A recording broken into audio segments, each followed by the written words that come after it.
My name is Dr. Mary E. Weems, and I'd like to share some poems from my new collection, Fall and Responds. The title comes from a combination of the African American tradition of call and response and Christian notions of what happened after the fall from grace. This first poem is called Because I Could Not. Daughter's suicide makes death arrive suddenly in his black cap, high-heeled shoes, and mask, dagger in his waist, so when he arrives he can offer it to me like a gift. Cut. I imagine what it was like back by the dark blue dumpster, alone as one dying breath, planned gun in her hand, feel the black circle on her temple right before.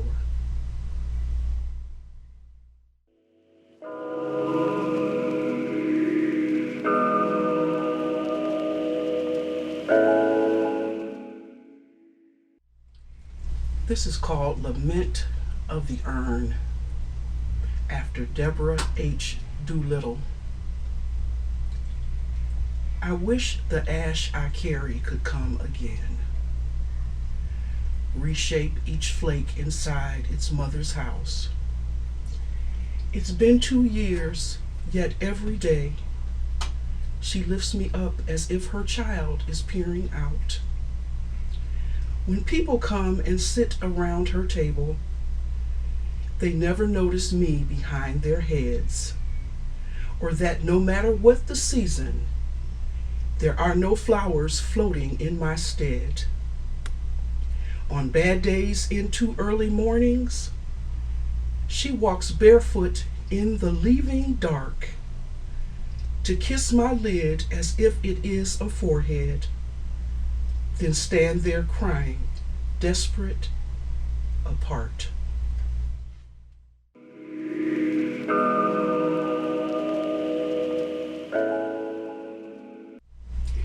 How to catch cancer as a couple. She was conservative Baptist, didn't believe you needed to shout for Jesus, black as she was. Her husband, an atheist, who came home from Nam with PTSD in suitcase he never opened. War memories released in cigarette after cigarette, straight liquor, and punishment for his wife and daughters, who used to pray in secret he'd stay out long enough for something that never happened.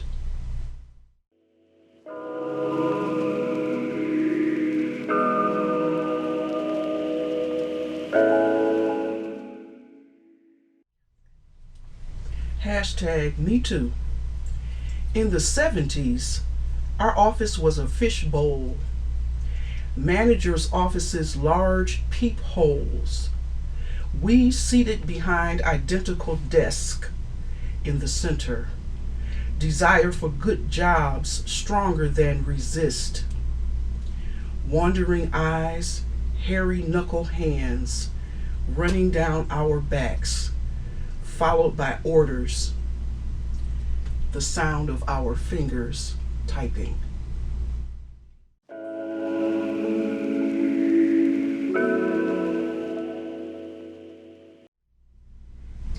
This poem is for my husband, James Amy, who taught me what it means to be loved by a man.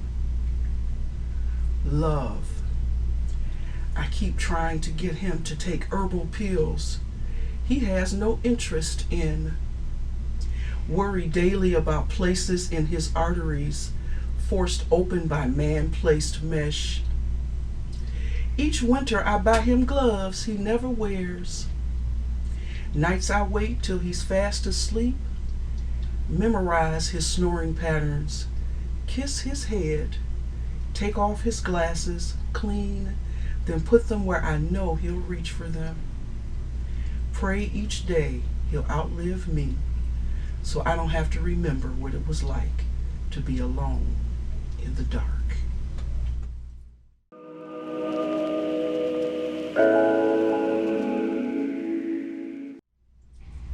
Red Bull. At Thanksgiving, the energy drink commercial paints a picture of pilgrims, Indians, turkeys, and bull, thick as gravy on a dead mouth.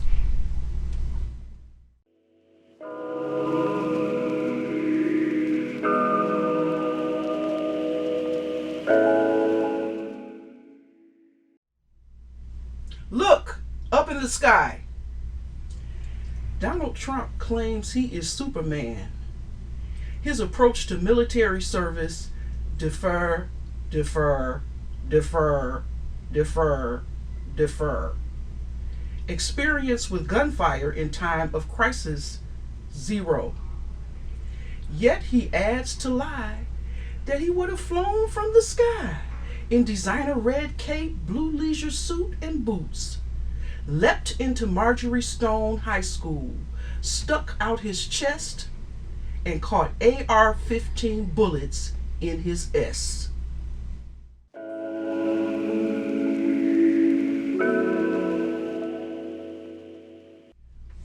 This is called Make Art, Not War. It was a quote on a t-shirt of a Trump protester. If only his t-shirt was the world. Everywhere a painting, poem, dance between. Shh. A brush dips into blue color sky. Moon hums, stars lullaby. Why browns a baby's eyes? No guns far as wise can see. Lips kiss, hands.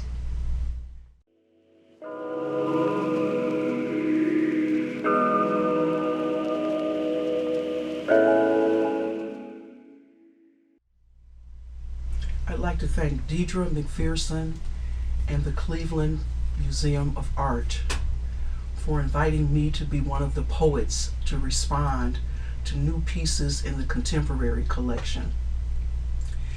Ansel Keefer's piece, Lot's Wife, has stuck with me since I first saw it over 15 years ago at the museum. And I was thinking about that piece and the fact that so much of the emphasis today on the opioid crisis is confined to white folks. And I was thinking about my late cousin who died of an overdose. And I wrote this poem called Tracks. After the car accident broke mother's back, take 2 every 4 to 6 hours for pain. Little bottles of pills filled our medicine cabinet. The toothpaste, mouthwash, razor blades, shaving cream moved to make room. Soon every school day started with pills. Instead of breakfast, mine always late and cold. First time mother didn't pick me up, I walked home to find her asleep on the kitchen floor. Frozen bag of corn she'd taken out for dinner melted. Bottle of pills sitting on stove like a pot. Months later, I've learned to drive when she stops at red lights, falls asleep at the wheel. Keep one couch pillow and one of her hats in the back seat so I can look like I'm old enough to drive. One morning, I stopped behind the kitchen wall, listened to mother beg her doctor for more. Tell him she was still in kind of pain I knew was a lie. Her scream when he refused, loud enough to wake our neighbor who ran to our unanswered door. Mother withdrawing on our kitchen room floor.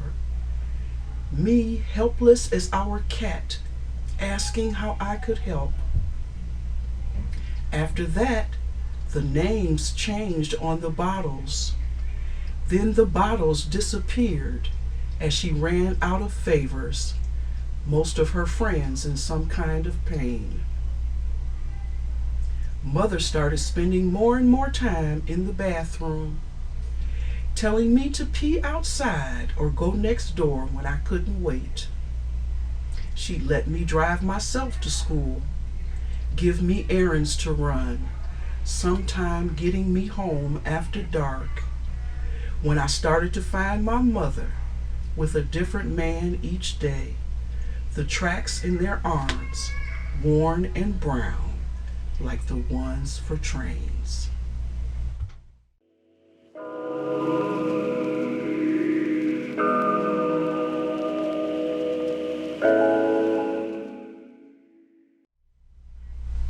I want to thank Larry Smith of Bottom Dog Press for publishing my very first full collection of poems in 2008, the same year Barack Hussein Obama was elected president. These last two poems are from that collection, which is titled An Unmistakable Shade of Red and the Obama Chronicles. The first poem is called Menopause the Musical. I hear nursery rhymes in middle of flashes, hot as a lit big lighter. My body the Cuyahoga River, hair graying in places I shouldn't have hair.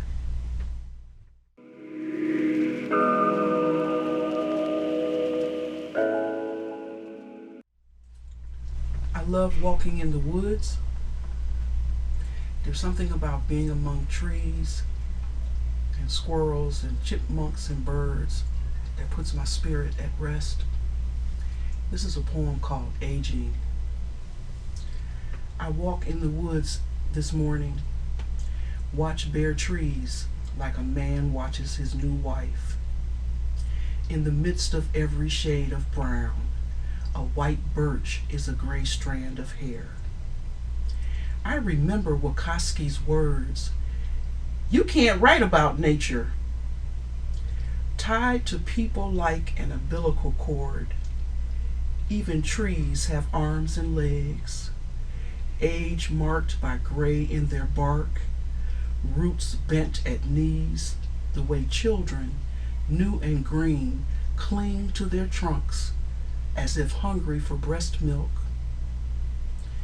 Mind's eye turns inward, 52 old as white thread in Granny's sewing box.